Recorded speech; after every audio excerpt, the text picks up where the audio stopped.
Você já se deparou com aquela situação em que o cliente chega no escritório acreditando que os embargos de declaração podem tudo?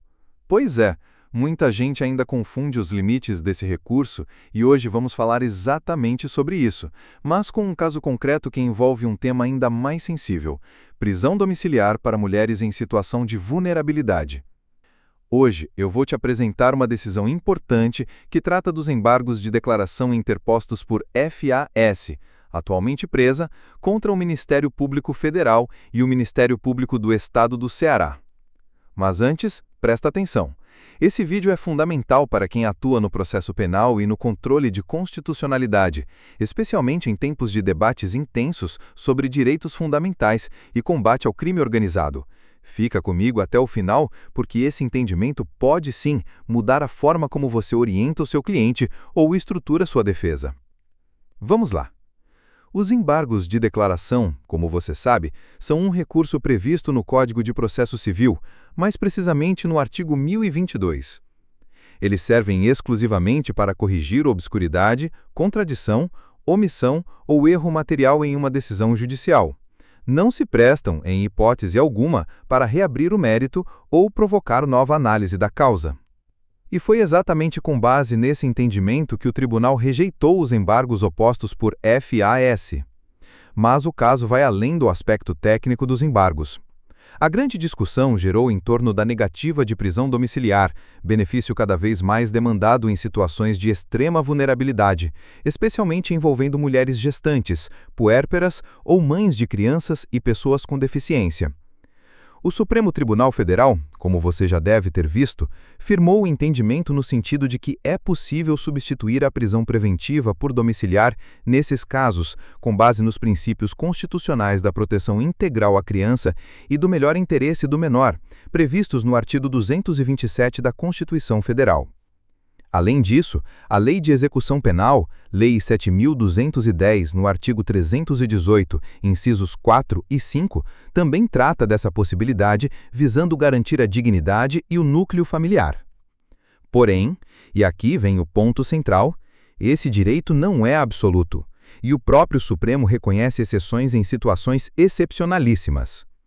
Mas o que seria na prática uma situação excepcionalíssima? É exatamente aqui que o advogado precisa estar atento, porque a decisão do caso concreto de FAS traz uma série de elementos relevantes. No caso em análise, o tribunal destacou que FAS é apontada como líder de uma organização criminosa, com papel estratégico no tráfico de drogas, de armas e na lavagem de capitais. A gravidade dos delitos, aliada à posição de destaque na estrutura criminosa, justificaram a manutenção da prisão preventiva. Outro ponto que pesou foi o fato de o filho de 15 anos de FAS, embora esteja em tratamento psiquiátrico, contar com outros responsáveis legais, o que, segundo o tribunal, afastaria a imprescindibilidade da presença materna no contexto familiar. E veja só, essa fundamentação atende ao requisito da motivação concreta e individualizada, que é indispensável quando se trata de limitar direitos fundamentais. Não basta a mera citação genérica da gravidade do crime. O julgador precisa demonstrar, caso a caso, por que a prisão domiciliar seria incompatível com o contexto fático. Então, qual é o ensinamento aqui? Primeiro, o tribunal respeitou os limites processuais dos embargos de declaração, coibindo o uso indevido do recurso como ferramenta para rediscutir o mérito. Essa postura, além de reforçar a segurança jurídica, mantém a integridade do sistema recursal, como já vem sendo defendido tanto pelo Superior Tribunal de Justiça quanto pelo Supremo Tribunal Federal. Segundo, o tribunal reforçou que a concessão de prisão domiciliar deve ser balizada pela análise minuciosa do caso concreto, especialmente quando envolve mulheres em situação de maternidade. Não existe direito automático e cada situação precisa ser cuidadosamente avaliada. Terceiro, o julgamento equilibrou o princípio da proteção integral à criança com outros valores constitucionais, como a ordem pública e o enfrentamento à criminalidade organizada. Mas aqui cabe uma reflexão importante. Embora a fundamentação do tribunal seja robusta, ainda persiste uma zona de incerteza sobre o que de fato caracteriza uma situação excepcionalíssima. Essa expressão, apesar de juridicamente aceita, abre espaço para interpretações subjetivas e, muitas vezes, pode gerar insegurança.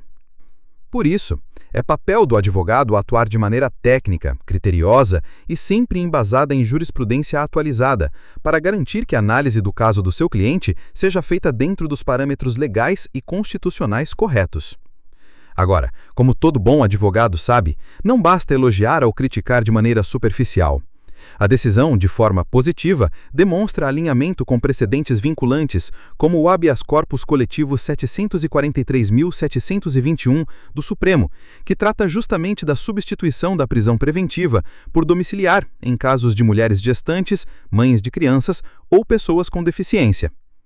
Porém, e aqui vem o ponto central, o acórdão poderia ter aprofundado ainda mais os fundamentos que justificam o enquadramento da situação como excepcionalíssima, reduzindo margem para questionamentos futuros sobre discricionariedade excessiva ou decisões baseadas em critérios genéricos.